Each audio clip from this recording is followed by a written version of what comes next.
কলির কথা শুনি বকুল হাসি, কই তাহার মতো তুমি আমার কথা শুনে হাসো না তো। ধরার ধুলিতে যে আগুন আসে, কই তাহার মতো তুমি আমার কাছে তবু আসো না তো। তিথি আপার কাছে রিকোয়েস্ট আছে, সেটি হলো আর ডেকো না সেই মধুর নামে। হ্যাঁ, এই গানটি রিকোয়েস্ট আছে, সাদমানের কাছেও আছে, তবে যারা ফোন করছেন তাদের প্রায়োরিটি আগে, সেটা নিয়ে নেই, কমেন্ট থেকে যাবে। কে আছেন? Hello hello. আসসালামু আলাইকুম। ওয়ালাইকুম আসসালাম, খলিল ভাই বলেন।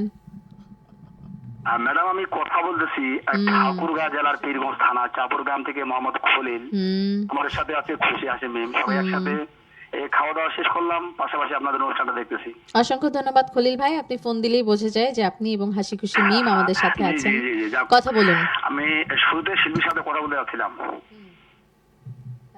ম্যাডাম, আসসালামু আলাইকুম। হ্যাঁ, ওয়ালাইকুম আসসালাম, কেমন আছেন? হ্যাঁ, আমরা সবাই ভালো থাকি সবসময়, বিদায় আপনাদের প্রোগ্রাম দেখি। তো আজকেও দেখতেছি খুব জনপ্রিয় গান হচ্ছে, আমাদের উপহার দিচ্ছেন। তো যারা আজকে আপনার কোন একটি গান শুনতে চাইবো, সেটা ভাইয়ারও